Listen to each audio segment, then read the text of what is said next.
এই সামনাসামনি প্রথম দেখতে পেলাম। এটা একটা গ্ল্যামারাস আর্টিস্ট তো কম আছে। মদনের সৌভাগ্য হচ্ছে বারবার দেখা, আমার হয়নি। এই প্রথম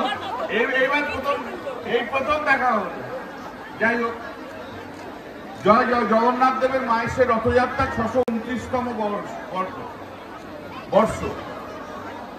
সমস্ত মানুষের আবেগ আমাদের এই মায়ের রথ দিয়ে রয়েছে। থাকে জগন্নাথ দেবের এই মন্দিরে সারা বছর মানুষ থাকে। তুমি যে কোনো সময় আমি একটা জায়গায় বিশ্বাস করি, আমাকে অনেক সাংবাদিক অনেক রকম প্রশ্ন করছে। আমি মনে করি যে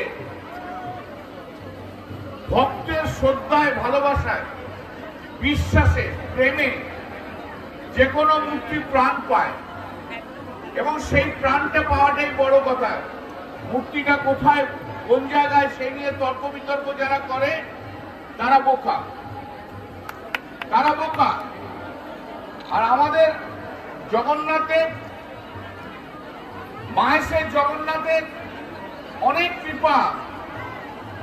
কৃপা। আজকে আমি না 628 বছর ধরে, 29 বছর ধরে বাংলার মানুষ তার কৃপা পেয়েছে, তার আশীর্বাদ পেয়েছে এবং 629 বছর ধরে মানুষ বিশ্বাস করে যে মায়ের জগন্নাথ তার কাছে একবার পৌঁছে গেলে তার আশীর্বাদ পেয়ে আমরা অনেক কিছু করতে পারবো। তা আমি শ্রাবন্তীকে একটি কথা আজকে বলেছি যে তুমি জগন্নাথ দেবকে দর্শন করেছো? বলে যে হ্যাঁ। আমরা তুমি স্পর্শ করেছো? বলে যে হ্যাঁ। আমরা তুমি আশীর্বাদ চেয়েছো? বলেছো হ্যাঁ। আমি বলেছি এটা যখন করে তুমি চিন্তা করো না, জগন্নাথ দেবের আশীর্বাদে তোমার সিনেমা দেবী চৌধুরানী অনেক ভালো চলবে। আর আমি তোমাকে বলি শ্রাবন্তী যে আমি ঈশ্বরে বিশ্বাস করি, জগন্নাথ দেবের প্রতি টান আমার অসীম। আমি পুরী অনেক যেতাম, মানে যাইও।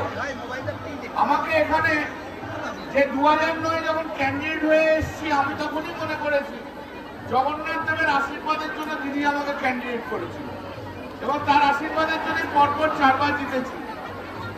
কিন্তু একটা কথা দিতে হবে যে দেবী চৌধুরানী হিট করলে আবার কিন্তু জগন্নাথ দেবের কাছে এসে প্রণাম করতে হবে, ঠিক কিনা? তাই তো?